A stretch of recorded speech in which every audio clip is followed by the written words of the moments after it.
Hi guys and welcome to Matt Bayeski YouTube channel. It's a beautiful day today. I got up at I think 6 o'clock this morning and went and did some absent healing for a dear friend of mine and her grandmother. Absent healing is a wonderful thing if you truly understand how it works. There's no such thing as space and time. Yeah, maybe one day you could come to the academy and learn all about healing and how to heal yourself. Yeah, might see you here one day. Okay, today's wonderful and amazing and raw self-help topic today. Okay, you ready? Okay, let's begin by me sharing some insights. The journey of life is all about understanding who we are. It is predominantly about looking in your mirror and seeing all the beautiful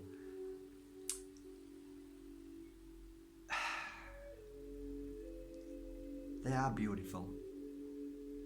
All these fears that you hold inside, all the pain and suffering of what you've been through as a child, which now relates to a certain issue that you have. Let me tell you something, okay? I've been a healer now for 13 years, as you all know. I say it every day on the videos, at least. You know, you've heard me say it for at least 2 years now, which is true. But I think I've been a healer all my life, and I think you have, meaning that we are here to heal ourselves, not to heal others. But along the journey, when we decide to do something which is so profound, like me, I wanted to help heal people, I think what I was actually saying is I need to heal myself more. And this is really true. When people come to see me, or when you watch me on these videos and think, oh, Mark this, Mark that, because I get it all the time. It's like people really can't grasp the fact that when I share these insights with you, it's because I need to learn them more than you. And I've always said to you that the guru needs more healing than the people listening. You know, the teachers who are preaching are the ones who need it more. And it's true. It's true. No matter how hard you try and say it's not true, I'm telling you it is. The difference possibly between me and you is that when we decide to do something like this, to share a message, it's because we have decided to set our focus on how to heal ourselves. And along that journey, we then want to share that with you because we're filled with excitement and love, because we know there's something in this. And I know there's something in healing and self-healing and scanning. So let's talk about emotional scanning. It's something that I talk about in workshops. Emotional scanning is being able to sit down, breathe, and start to look at all the things that you feel pain within your reactions to any given thing. So let's say, let's talk about me fully. Let's look at the life in Mark Bayeski, okay? I've done this many times, but different ways. Let's just be honest and open, and that's what I'm going to be with you. I'm going to lay my cards on the table. I'm going to open my heart and share it. What are the things at this moment that I need to still work on? Well, and don't get surprised, okay? Don't get shocked. Don't pull me down. Don't start feeling that this is a bad thing. Trust me, weakness as you see it is an absolute strength, okay? So let's look for these things that you may call weaknesses, which I don't. They're not weaknesses. They're challenges that we need to conquer. So I have fear in my life sometimes when I think about maybe somebody that I have a connection with and love, and do I want to lose that person? Do I fear that maybe one day I won't be in their life? Yeah, probably I do actually. Why is that? Does it make me feel bad? Yeah, it makes me feel bad because it makes me feel that that person is more important than me. Well, is that person more important than me? Well, they feel like it because if I'm feeling bad because I'm going to lose them and they may not be no longer in my life, doesn't that say that I put more importance of them for my happiness than I do myself? Do you see where I'm going with this? I'm actually looking at why I'm feeling this way. I'm actually scanning and I'm actually standing out of myself and looking at this one particular thing. Why is it that I'm fearing maybe losing somebody that I love who's in my life? Is it because there is not within me something complete that I can say, you know what? I am enough. So why am I looking externally at somebody for that love and for the completion of my happiness? Therefore, I am the cause. I need to look at myself more, and what do I need to do to change that? Well, maybe I need to fall in love with myself more than that person. Maybe I need to realize that I am more of love, and I am beautiful, and I am absolutely everything that I need to be able to then realize that once I've worked on myself and become happier and more stronger than the person that I feel I need because I'm worried about losing, then I won't worry and fear that. That will disappear, because why am I worried in the first place? It's because I feel there must be a lack of self-worth in me, and that if I lose that person, that, oh my God, everything's going to go wrong. I'm not going to feel happy anymore. And so that is the cause of one of my fears. And I think a lot of us suffer from that, because what we tend to do is we look externally for happiness, and we look externally for love within others to fill the gap that we have to fill ourselves because of our childhood. Maybe we weren't given enough love to be able to believe in our happiness and our inner joy. So one of the things that I really struggle with in life is maybe just to get out there and mix with people, like go into a bar or talk to people. I'm more inwards now. I don't want to go out there. I kind of honor my space and my happiness, and I feel that I don't want to mix with people too much these days. Okay, is there something wrong with that? Is there something wrong with me? Well, let me have a think about it. Am I happy when people come here and we do courses and we all feel the same vibration and we're all on that kind of energy level? Yes. And do you feel like you don't want to mix with? No, I really love mixing with all these people. I love this energy. Do you do it for money? No. Do you do it for love? Yeah, I do it for love, and I get paid for it, which is a bonus. Okay, so it's not about the money. You do love working with people on that energy level, which means you haven't a problem with people who are on that energy level. Yes. So that means that maybe what you're saying, Mark, is that you don't want to go into an energy of people who aren't on your level. So these people might talk about what drinks they like drinking, they like to get drunk, they like talking about Ferraris, they like talking about what she said and he says. Does that bother you? Yes, it does, because it's not the energy that I want to be in. So, Mark, there isn't a problem with you going out. The problem is that when you go out, you may be mixing with people that are not on the same energy level as you, the same feelings and thoughts. Yes, okay, so there's nothing wrong with that, Mark. What you're doing is honouring your space, you're honouring your time. You want to elevate and be around people who lift you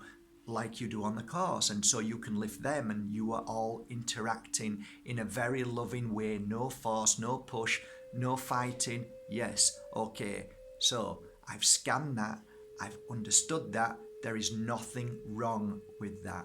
So do I need to heal and learn from that? No, I get that. I now understand why I'm doing that. Do you see where I'm coming from now? So what I do on a daily basis when I meditate is just that.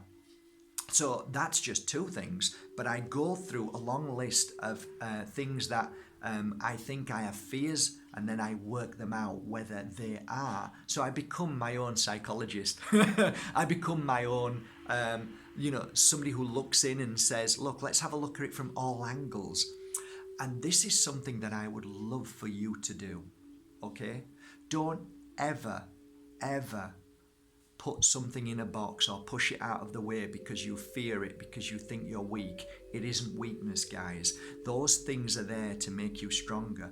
The things that you feel are addictions, sufferings, pains, all of those things are there to help you see them, look at them, analyze them, and say, right, see if I can conquer that. And that is the way I have been working for 13 years. I was horrible at one time to myself, and I caused pain to everybody else. I suffered because I didn't know this way of life, but now I do. So now what I share with you is the little things that have helped me along my journey to become a stronger, happier, and better soul. Not for you, but for me. Because when I do it for me, it means that if I'm happier, you become happier. So we have to get that the right way round. Most people are jumping out trying to help everybody else and then feeling dreadful inside and not being able to conquer their own issues and their own challenges. Therefore, you can never really truly be the source of power if you are weak inside you. It's always dilute because it's never feeling this, like, oh, I'm going to help you. And then people are saying, well, I think you need to help yourself first. That was me. So I wanted to help people, but then I realized that, hey, you've got to work on you first. So self-scanning, emotional self-scanning is one of the most powerful things in the world. Do not be frightened of seeing your challenges. Do not be frightened of seeing the things that you think are weak in you. They are not weak. They are absolutely amazing. They will change your life so you then can be the strongest. And you know what? The more challenges you have inside, the more what you think are weaknesses inside you tell me how amazing and powerful you are. So just by emotionally scanning yourself, stepping out of the box and looking at the reason why, and don't be frightened of it, that is the start of your healing process. And once you've healed one, oh my God, you can go on to the next one and the next one and the next one like I do every day. And my goodness, is there many we all have? All of us. Don't you ever look at a person and think that they are free from suffering, free from pain, free from fears, free from addictions, or whatever you want to call them. They are not, my friend. They are not. We all have an internal battle, every single one of us. And I can swear to you with my hand on my heart, I was here only a while ago and I was giving a healing session to a guy who was huge. He was like one of the biggest bodybuilders in the world. He was huge. This man, while I was giving him a healing session, was suffering while he was asleep, while I was healing him. And he was tossing and turning, and there was fears and all sorts. Okay? Why is that? Because whatever happened in his life as a young child, he is now trying to build himself up to clear them fears. So the bigger you get, the more powerful you get, you think that you're able to then clear your fears. But that inner child is always within us. It doesn't matter how big you get. You do it because probably you fear being hurt. But actually, those inner fears will always be there unless you conquer them. So it doesn't matter how many weights you lift or how big you become, you will still have to face your inner demons inside. And therefore, that's all of us. All of us. Not one of us are exempt. That's the reason why we're here, guys. So it doesn't matter if there's a big guy comes along or a world champion at karate or, jiu-jitsu or, it doesn't matter. All these amazing, powerful people, and famous, they all are working on their inner demons, challenges, tests, fears. All of us. Nobody is exempt. But let me tell you, the masters are the ones who have more challenges than what you think they're perfect. No, they're not. They're not perfect. They're working hard because they know they have more than you. So take that as a lovely little confirmation that you are beautiful and you, just like everybody else, are working on your challenges. Now let me tell you, face your challenges, look at them, recognize them, and then sit down. Step out of the way of that challenge. Look at it, observe it, and see why possibly that came into your life and what you need to do to try and change that.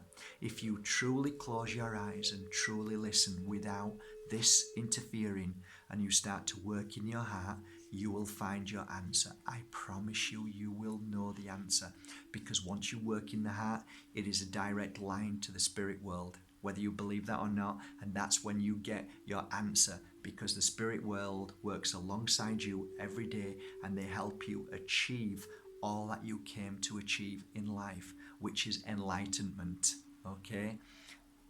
I absolutely love you all. You are amazing, powerful, wonderful.